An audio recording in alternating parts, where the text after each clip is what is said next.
আগামী ফেব্রুয়ারিতে ইনশাআল্লাহ রমজানের আগে নির্বাচনের দিনক্ষণ তারা উল্লেখ করেছে, যেটা পরবর্তীতে আমরা আশা করছি নির্বাচন কমিশন নির্বাচন শিডিউলের মাধ্যমে নির্দিষ্ট করে দেবে।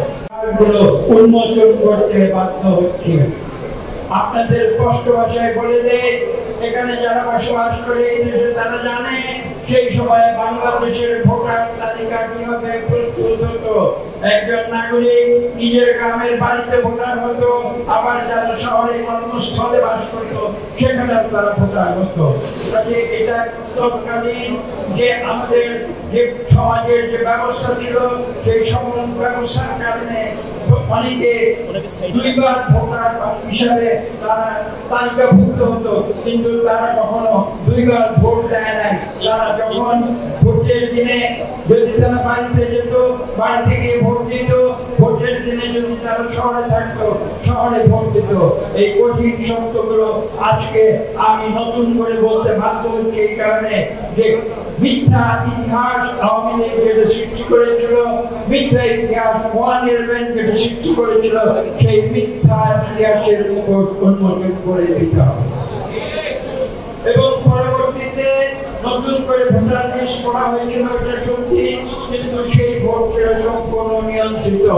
ভোটের আগে আপনাদের মনে আছে কিনা জানি না, 2008 সালের ডিসেম্বরে যখন ভোট হয় তার কয়েকদিন আগে এই 300 সিটের কে কোথায় নির্বাচিত হবে তার পূর্ব নকশা কিন্তু নির্বাচনের আগে নির্ধারণ করা হয়ে গেছে।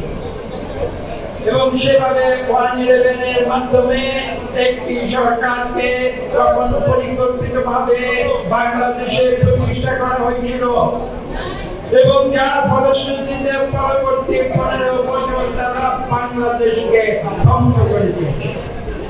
তারা ধ্বংস করে দিয়েছে রাজনৈতিকভাবে, তারা ধ্বংস করে দিয়েছে নৈতিকভাবে, তারা ধ্বংস করে দিয়েছে অর্থনৈতিকভাবে, তারা ধ্বংস করে দিয়েছে সাংস্কৃতিকভাবে, এবং তারা ধ্বংস করে দিয়েছে ধর্মের দিক থেকে। এই বাংলাদেশকে তারা সম্পূর্ণভাবে ধ্বংস করে দিয়েছিল, এবং তার ফলশ্রুতিতে আপনারা দেখেছেন 2024 সেখানে চূড়ান্ত পর্যায়ে প্রতিবাদের ছাত্র জনতা জেগে উঠেছিল। কিন্তু এখানে উল্লেখ করতে হবে 2009 থেকে 2024 এই যে 15 বছর, সেই 15 বছরে বাংলাদেশ জাতীয়তাবাদী দল তথা বাংলাদেশের সকল গণতন্ত্রকামী রাজনৈতিক দলগুলো তারা সচেতন ভাবে দীর্ঘ 15 বছর আওয়ামী স্বৈরাচারী সরকারের বিরুদ্ধে আন্দোলন করে গিয়েছে। তার প্রমাণ, এটা মুখের কথা নয়, তার প্রমাণ আমরা 1 লক্ষের বেশি ভুয়া ক্রাইমি মামলা খেয়েছি এই আওয়ামী সরকারের কাছ থেকে। আমাদের সর্বোচ্চ পর্যায়ের নেত্রী বেগম খালেদা জিয়া থেকে শুরু করে আমাদের ভারপ্রাপ্ত চেয়ারম্যান জনাব তারেক রহমান থেকে শুরু করে এই মন্ত্রী যারা বিএনপি নেতা পর্যায়ে তাদের থেকে শুরু করে আমাদের গ্রামের তৃণমূলের নেতা কর্মীদের থেকে শুরু করে এমন কেউ বাদ নেই যারা সেই 1 লক্ষ মামলার আসামি হয়েছে। সেই আসামির সংখ্যা ছিল 50 লক্ষ। আজকে বর্তমান যে পরিবেশ পরিস্থিতি, ছাত্র জনতার যে বিপ্লব, সেই কথা বিশ্লেষণ করতে হলে আমাদের ইতিহাসের পিছনের যে ইতিহাস সেখানে ফিরে যেতে হবে। আমাদের বিগত 15 বছরের প্রতিবাদ, অত্যাচার, নির্যাতন আওয়ামী লীগ সরকারের তার বিরুদ্ধে এই যে ছাত্র জনতা দীর্ঘ 15 বছর তারা সংগ্রাম করে এসেছিল, তার চূড়ান্ত পর্যায়ে বৈষম্য বিরোধী ছাত্ররা তারা রাজপথে নেমে এসেছিল। একজন বক্তা এবং সপুনিয়ে উল্লেখ করেছে সেই আন্দোলন ছিল মেধা শক্তির জন্য।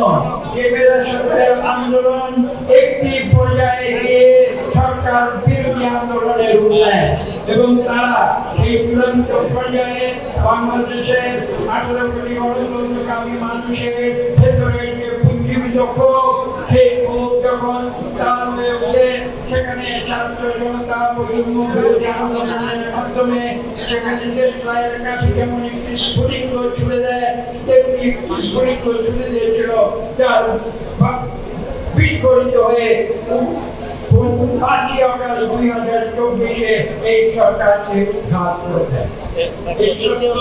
আমাদের মনে রাখতে হবে, এবং সেই প্রক্রিয়ায় আপনারা জানেন যে বিশেষ করে 19শে জুলাই থেকে শুরু হয়ে 5ই আগস্ট পর্যন্ত এই সরকার তারা মরিয়া হয়ে গিয়েছিল, এবং মরিয়া হয়ে তারা শিশু থেকে শুরু করে তরুণ, যুবক, বৃদ্ধ, শ্রমিক কাউকে বাদ দেয়নি। তারা সবাইকে নির্মমভাবে গুলি করে হত্যা করেছে, এমনকি হেলিকপ্টার থেকে বৃষ্টির মতো গুলি করেছে। আজকে আমরা সেই কথা স্মরণ করছি 1 বছর পরে, এবং এই দীর্ঘ 1 বছর একটি অন্তর্বর্তীকালীন সরকার তারা এখানে এই দেশকে গণতন্ত্রে রূপান্তরের জন্য কাজ করে গিয়েছে। আমরা প্রথম দিন বলেছিলাম যে অন্তর্বর্তীকালীন সরকারকে বিএনপি একটি যৌক্তিক সময় দেবে, আমরা তাদের সহযোগিতা করব যাতে এই দেশের মানুষ গণতন্ত্রে রূপান্তরিত হয় এবং একটি সুষ্ঠু নিরপেক্ষ নির্বাচনের মাধ্যমে একটি গণতান্ত্রিক সরকার এদেশে গঠিত হয়। আমরা আমাদের কথা রেখেছি। এই অন্তর্বর্তীকালীন সরকার একটি ধাপে ধাপে বিভিন্ন অবস্থার ভিতরে গিয়েছে, সেটা আমরা দেখেছি, লক্ষ্য করেছি, এবং সর্বশেষ পর্যায়ে আপনারা দেখেছেন আগামী ফেব্রুয়ারিতে ইনশাআল্লাহ রমজানের আগে তারা নির্বাচনের দিনক্ষণ তারা উল্লেখ করেছে, যেটা পরবর্তীতে আমরা আশা করছি নির্বাচন কমিশন নির্বাচন শিডিউলের মাধ্যমে নির্দিষ্ট করে দেবে।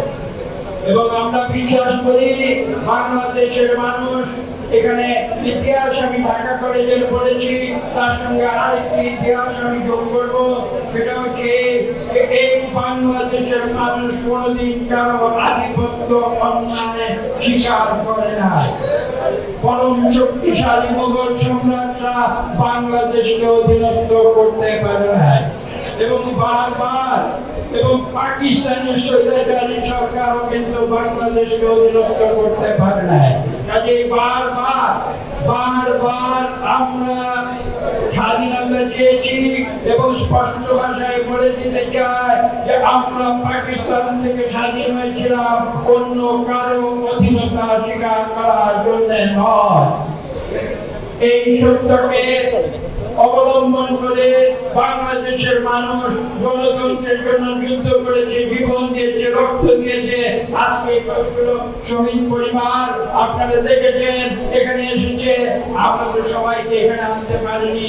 বাংলাদেশে প্রায় 1,500 শিশু থেকে শুরু করে ছাত্র জনতা, শ্রমিক নিহত হয়েছে, রিক্সা চালক নিহত হয়েছে 2024-এ। আপনারা একসঙ্গে ঐক্যবদ্ধ হয়ে একটি গণতান্ত্রিক বাংলাদেশ আগামীতে গঠন করবেন, যে বাংলাদেশে আমরা শহীদদের পূর্ণ মর্যাদা দেব, যারা আহত হয়েছে তাদের যথাযোগ্য পুনর্বাসন ইনশাআল্লাহ আমরা আগামীতে করব। আমরা বক্তব্য এখানে দীর্ঘ করতে চাই না, একটি কথা আমি বলবো, যে কথাটি না বললেই নয়, সেই কথাটির নাম হচ্ছে শিক্ষা। দেখুন, ইংরেজরা ঔপনিবেশিক শাসক ছিলেন, কিন্তু আমি ঢাকা কলেজের ইতিহাস বর্ণনা করেছি, এই দেশে আধুনিক শিক্ষার প্রবর্তন কিন্তু ইংরেজরাই করে গিয়েছিল। দুঃখের সঙ্গে বলতে হয়, বিগত 15 বছরে স্বৈর শাসনের সময় আওয়ামী লীগ সরকার পরিকল্পিতভাবে এদেশের শিক্ষা ব্যবস্থাকে ধ্বংস করে দিয়েছিল। তারা ধ্বংস করেছিল এই কারণে যে তারা জানে যে একটি জাতিকে যদি প্রধানত করতে হয় তাহলে তার শিক্ষার মেরুদণ্ড ভেঙে দিতে হবে।